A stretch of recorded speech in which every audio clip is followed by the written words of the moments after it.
Welcome to learner eyes Y VRP. तो आइए, एक क्लास जो आपका चला है और वो चैप्टर का नाम था बातचीत। तो आज हम लोग उसके सेकेंड पार्ट को लेकर आए हैं। कल आपने क्या क्या देखा उसके बारे में हम जानकारी एक बार फिर से दे दो। कल आपने देखा कि बातचीत नहीं जो है उसके पाठ के लेखक जो है वो कौन है? बालकृष्ण भट्ट। तो बातचीत पाठ के लेखक जो है बालकृष्ण भट्ट है। और बालकृष्ण भट्ट ने जो ये बातचीत लिखा हुआ है एक प्रकार का जो संदर्भ है या विधा है या ये किस प्रकार की है, तो सबका आंसर था निबंध। क्या था? तो बातचीत एक प्रकार की कौन चीज है? निबंध है। और हम थोड़ा सा जानकारी आपको जो फर्स्ट वाले वीडियो में मिला था उसको दे दूं कि बालकृष्ण भट्ट का जन्म जो हुआ था 23 जून 1844 में हुआ था और उनका निधन हुआ था कब? 20 जुलाई 1914 में। और उनका निवास स्थान था इलाहाबाद उत्तर प्रदेश। बस याद रखना है जन्म कब हुआ, उनका निधन कब हुआ और उनका निवास स्थान कहाँ, ये आपके दिमाग में बैठना चाहिए। एक बार फिर से देखते हैं, जन्म कब हुआ? 23 जून 1844 और उनका निधन हुआ 20 जुलाई 1914। निवास स्थान इलाहाबाद उत्तर प्रदेश और माता का नाम पार्वती देवी और पिता का नाम बेनी प्रसाद। उसके बाद आपने देखा कि प्रारंभ में ये संस्कृत का अध्ययन किए। किसका अध्ययन किए? संस्कृत का। और 1869 से लेकर 1875 ये साल जो था वो प्रयाग के मिशन स्कूल में अध्यापन किए। और एक बात सबसे जो इंपॉर्टेंट है, रचनाएं की नहीं, रचनाएं आपको याद होनी चाहिए क्योंकि रचना से काफी क्वेश्चन आपको पूछे भी जाते हैं। तो आइए ध्यान दीजिए बच्चे लोग, रचनाएं में उन्होंने क्या क्या लिखा? उपन्यास लिखे नहीं, उसके बाद एक चीज की है प्रहसन का भी काम किए, नाटक भी उन्होंने लिखे नहीं। तो ध्यान दीजिएगा रचना में कौन कौन था? उपन्यास में उन्होंने लिखे, रहस्य कथा। देखिए जो भी रचना है, जो भी उनका नाटक है या जो भी उनका प्रहसन है उसको रोज एक बार पढ़ना पड़ेगा। आप एक बार जाइएगा, किताब खोलेंगे और किताब खोलकर बालकृष्ण भट्ट जो लिखा गया है आपका उनके बारे में एक बार जानकारी डेली क्या करना है? पढ़ना है। कहां तक पढ़ना है? आपकी रचनाएं तक पढ़ना है, उसके बाद छोड़ देना है। कंप्लीट है। ये काम रोज का होना चाहिए, तभी आपको दिमाग में बैठेगा, नहीं तो नहीं बैठेगा। तो एक बार फिर से देख ले कि रचनाएं उनकी है उपन्यास। उपन्यास में क्या था? रहस्य कथा। कौन था? क्वेश्चन ऐसे रहेगा, रहस्य कथा के रचनाकार कौन है? ऐसे क्वेश्चन रहेगा। बालकृष्ण भट्ट। नूतन ब्रह्मचारी, 100 अजान 1 सुजान, गुप्त बैरी, रसातल यात्रा, उचित दक्षिणा नहीं, और हमारी घड़ी, सद्भाव का अभाव, और नाटक। नाटक समझते हो ना? ड्रामा जिसको तुम इंग्लिश में बोलते हो। नाटक में क्या होता है? कोई भी एक जो प्लॉट होता है उसको हम लोग मंच पर जाके क्या करते हैं? व्यक्त करते हैं। और उसमें सभी लोग अपने अपने कला को भी प्रदर्शित करते हैं। लेकिन हम भी मंचन करेंगे कुछ देर बाद। जब हमारा बातचीत खत्म होता है तो मैं बातचीत का एक मंचन करूंगा। मंचन कैसे किया जाएगा? तो दो व्यक्ति रहेगा और दोनों आपस में क्या करेगा? बातचीत करेगा। अलग अलग लोग कैसे कैसे बातचीत करते हैं, जैसे दो लड़का नहीं, दो लड़कियां हैं, अगर युवा लड़की है तो कैसे बातचीत करते हैं, दो युवा लड़का तो कैसे बात करती है, दो बुढ़िया है तो कैसे, इसमें से किसी को बुढ़िया बनाएंगे, दो बुढ़िया को बुलाएंगे, देखते हो कैसे बात करती है अपने सास के बारे में, सॉरी इसके बारे में, बहू के बारे में नहीं, तो बहू के बारे में कैसे बात करते हैं या दूसरे की शिकायत कैसे करते हैं उसके बारे में। दो दादा लोग जो होते हैं, तो जो लोग दादा लोग जो होते हैं वह क्या करते हैं? उनकी बातचीत होती है आदम जमाने पर नहीं, कि हमारे जमाने में तो ऐसा होता था, हम पैदल देसरी चले जाते थे, महुआ चले जाते थे नहीं, और तुम लोग को क्या, तुम लोग को गाड़ी है तब भी जाने का मन नहीं करता है। हमारे जमाने में तो एक एक ऐसा पहलवान होता था उठा कर फेंक देता था ना, ऐसे ना होता है एकदम। अब बोलो हम लोग का जो पढ़ाई था ऐसा वाला पढ़ाई था कि सोच नहीं सकते हो नहीं। अभी तक पढ़ाई होकर नहीं बोलता है ना कि चिड़ूभर पानी जैसा है, लेकिन ऐसी बात है नहीं। ये सब केवल शिकायतों और अपने आप को दिखाने पर लगा रहता है, लेकिन रियलिटी ऐसी क्या आज की शिक्षा व्यवस्था क्या पहले से खराब हो गई? बहुत अच्छी हो चुकी है नहीं। तो उनके जो नाटक है पद्मावती, किरातर जूनियम, बेली संहार, शिशुपाल वध, नल दमयंती या दमयंती स्वयंवर, शिक्षादान, चंद्रसेन, सीता वनवास, पतित, पंचम, मेघनाद वध, कट्टर सुम के नंकल, बिरहन्नला, और इंग्लैंडेश्वरी और भारत जननी, भारतवर्ष और कली, दो दूरदेशी, एक रोगी और एक वैद्य, रेल का विकट खेल, बाल विवाह आदि। प्रहसन क्या होता है? जो हंसाने वाला होता है, जिसमें मजा आता है। तो प्रहसन में जैसा काम वैसा परिणाम, नई रोशनी का बीज, आचार विडंबन आदि। निबंध उन्होंने लगभग कितने लिखे? 1000 से, ठीक है, आसपास 1000 के आसपास से क्वेश्चन डाला भी जाता है, और जिनमें 100 से ऊपर जो है बहुत महत्वपूर्ण है। एक बात याद रखिएगा कि जो भट्ट निबंध माला, ये क्वेश्चन पूछेगा, ध्यान दीजिए। भट्ट निबंध माला जो है रचयिता कौन है? बालकृष्ण भट्ट है। और कितने भागों में बटा है? 2 खंडों में बटा हुआ। 1000 से आपका आसपास जो निबंध लिखे गए हैं उसको कितने खंड में बांटा गया? 2 खंड। 500 होगा एक में, ठीक है। और एक चीज और बता दूं कि अगर पूछे कि बालकृष्ण भट्ट किस युग के कवि है, तो किस युग के कवि है? भारतेंदु युग के कवि है। ये चीजें आपके दिमाग में बसना बहुत जरूरी नहीं, भारतेंदु, क्योंकि कई बार ये क्वेश्चन पूछा भी गया है। उसके बाद एक चीज और मैं आपको बता दूं इन सब चीजों को देखते हुए, और बालकृष्ण भट्ट एक गद्यकार थे। एक होता है गद्यकार और एक होता है पद्यकार। नहीं, तो ये गद्यकार थे नहीं। और उसके बाद इन्होंने हिंदी प्रदीप भी उपन्यास लिखे थे। बाल विवाह, स्त्री शिक्षा, महिला स्वातंत्र्य, सारा चीज उन्होंने लिखने का काम किया।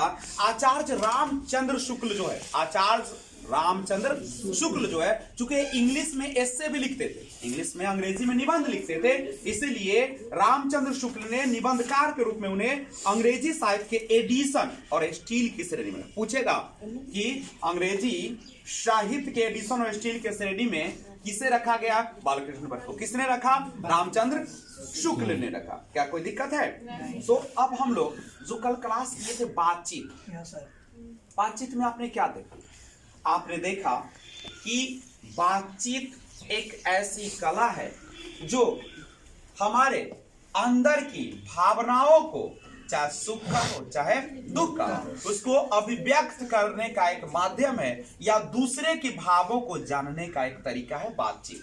बातचीत जो होती है वह सबके पास यह कला नहीं है, यह केवल मनुष्य जाति के पास ही है, जो हमारे ईश्वर ने हमें प्रदान किया है। नहीं, तो बातचीत में एक और चीज है कि बातचीत करने से हमारा क्या होता है? मन जो होता है वह बिल्कुल, या हृदय जो होता है वह कैसा हो जाता है? याद है आपको? तो यह जो है बिल्कुल स्वच्छ हो जाता है और चित्त हल्का हो जाता है। बातचीत करने से हमारा चित्त, मन कैसा हो जाता है? हल्का और स्वच्छ, साफ हो जाता है। यही ना होता है आपका? और जिस लोग तो ऐसे ऐसे मिलेंगे जिसको बातचीत करने की लत लग जाती है, वो यहाँ तक कि खाना पीना भी क्या होते हैं? छोड़ देते हैं। और जिस प्रकार से हमारे शरीर को नहीं कहता है कि अगर आदमी को जीवन को मजेदार बनाने के लिए खाना पीना चलना फिरना की जरूरत होती है, उसी प्रकार से हमें बातचीत की भी बहुत जरूरत है। जो व्यक्ति बातचीत नहीं करते आपस में, उसका जीवन जो होता है गम से और डिप्रेशन से भर जाता है। नहीं, डिप्रेशन समझते हो ना? तनाव से। और उसी प्रकार के व्यक्ति होते हैं जो अक्सर सुसाइड, आत्महत्या का निर्णय भी लेते हैं। समझ रहे हैं ना बात?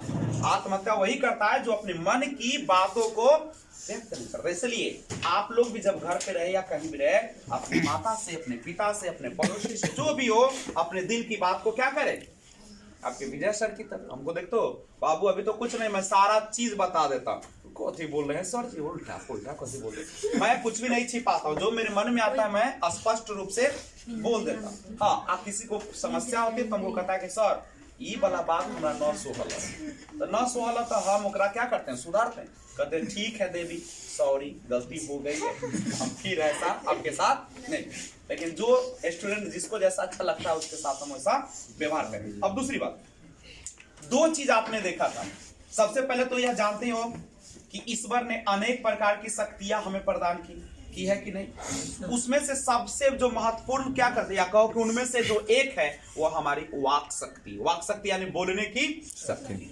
अगर एक क्वेश्चन कल दिए थे भी कि अगर मनुष्य के पास वाक शक्ति न हो तो क्या होगा? अगर बोलने की शक्ति ही नहीं, आपके भाषण देने की कला ही नहीं हो तो क्या होगा? तो सिंपल है, कहता कि यदि मनुष्य की और इंद्रियां अपनी शक्तियों में अविकल रहती, काम करती है, लेकिन वाक शक्ति मनुष्य में न होती तो हम नहीं जानते कि इस गूंगी सृष्टि का क्या हाल होता। नहीं, सब लोग क्या हो जाते, लुंज पुंज से हो मानो कोने में बैठा दिए गए होते, और जो कुछ सुख दुख का अनुभव हम अपनी दूसरी इंद्रियों से के द्वारा करते उसे अवाक होने के कारण आपस में एक दूसरे से कुछ न कह सुन सकते। जो हमारे मन की बातें होती मन में ही दबी रह जाती, ना कुछ भी हम व्यक्त नहीं कर पाते। नहीं, और जैसे एक दिव्यांग व्यक्ति जो जिसका हाथ से या पैर से सही ढंग से काम नहीं कर रहा है, उस व्यक्ति को जैसे जहां पे बैठा दिया तो वहीं बैठा रहता है, फिर उसको उठाकर बाहर रख दो तो वहां पड़ा रहेगा, फिर कोने में रख दो तो कोने में पड़ा रहेगा। उसी प्रकार से हमारा भी जीवन हो जाता, लुंज पुंज सा हो जाता, किसी कोने में बैठा दिए गए होते। नहीं, और क्या होता, जो सुख दुख का अनुभव हम अपनी दूसरी इंद्रियों द्वारा करते उसे अवाक होने के कारण आपस में क्या नहीं कर पाते, एक दूसरे से कुछ कह सुन नहीं पाते। क्या कोई दिक्कत है इसमें? उसके बाद बताए थे कि हमारे जीवन में जो है वाक शक्ति के अनेक फायदा है, उसमें से दो फायदा है, एक है स्पीच और दूसरा है आपका वह है वक्तृता और बातचीत। स्पीच, वक्तृता और बातचीत। स्पीच का मतलब भाषण। स्पीच और बातचीत में क्या अंतर है? तो स्पीच जो होता है जिसमें नाज नखरा दिखाने का एक मौका मिल जाता है, जैसे हम लोग बोलते हैं लेडीज एंड जेंटलमैन, आदरणीय प्रधानाध्यापक, नहीं, या बोलते हैं कि महोदय, हम लोग ये ना बोलते हैं कि महोदय, यहाँ उपस्थित सभी आदरणीय महोदय से मेरा आग्रह है कि मैं बड़े खुशी पूर्वक या खुश नसीब हूं जो मुझे आज स्टेज पर बोलने का मौका मिला। ऐसे ना आप लोग बोलते हैं। तो ये स्पीच है। स्पीच में हम वैसे शब्दों का प्रयोग करते हैं कि सामने वाले के हाथों से तालियां बजना शुरू हो जाए, मुंह से करतल ध्वनि निकले, मुंह से एक आवाज निकले। नहीं, लेकिन क्या बातचीत में ऐसा होता है? क्या बातचीत में कहते हो कि आदरणीय माता श्री, मैं आपके सामने कुछ बातें रखना चाहता हूँ? क्या बोलते हैं? एकदम सीधा आते कहते मम्मी ऐसे वाला हो तो ऐसे ऐसे हो गए ना, यही ना करते हैं आप लोग। तो बातचीत क्या है? तो बातचीत घरेलू कह सकते हैं कि मन रमाने का एक ढंग है। घर में लोग आपस में बातें करते हैं, उसमें नाज नखरा नहीं होता है, उसमें कोई करतल ध्वनि नहीं होती है, उसमें कुछ ऐसे बातें नहीं रखी जाती कि सामने वाले के मुंह से फब्बारा निकले हंसी का। कैसा होता है? नहीं होता है। सिंपल एक चीज होती है उसमें, तो घरेलू बातचीत जो होती है बाबू, उसमें केवल मन को रमाया जाता है। बहुत कुछ ऐसी बात आ जाती है तो चेहरे से केवल स्माइल आ जाती है, आपका दांत दिख जाता है, नहीं, आपका जो ओठ होता है थोड़ा सा फैल जाता है, लेकिन कभी भी खुलकर हंसी नहीं हो पाती। किसमें? बातचीत में। यही ना आपका। तो ध्यान रखिएगा इन सब चीजों को। एक बड़ी अच्छी स्टोरी मैंने सब ये कल के वीडियो में मैंने आपको समझा भी दिया है। नहीं, हाँ बोलिए। बातचीत में क्या क्वेश्चन? बातचीत में क्या अंतर है? बातचीत और स्पीच में क्या अंतर है? एक बार फिर से सुन लीजिए। स्पीच में नाज नखरा सामने वाले को दिखाने का मौका मिल जाता है। दूसरी बात, जो स्पीच होती है उसमें सबसे पहले एक आदर भाव के साथ शुरुआत की जाती है, प्लस स्पीच में हम ऐसी बातों का प्रयोग करते हैं जो सामने वाले को अच्छा लगे, उसके अनुसार बोलते, ताकि करतल ध्वनि भी हो सके और हंसी के फव्वारे भी निकल सके। लेकिन बातचीत जो होता है उसमें वक्ता को नाज नखरा दिखाने का मौका नहीं मिलता है। नहीं, और उसमें किसी कह सकते हैं कि कोई चीज बनावटी नहीं होता है। बातचीत में कोई चीज बनावटी नहीं होता, जो सच्चाई होती है वो सामने रख दिया जाता है। और बातचीत घरेलू नहीं ढंग है जिसे हम लोग मन को रमाते हैं, लगाते हैं। नहीं, और बातचीत में किसी प्रकार की करतल ध्वनि नहीं होती है, कुछ ऐसी बातें निकल जाती है तो हल्का सा मुस्कान आ जाती है। कोई दिक्कत? एक बात शुरुआत करने से पहले आज बस इतना ही रखेंगे। Thanks for watching. कल मिलते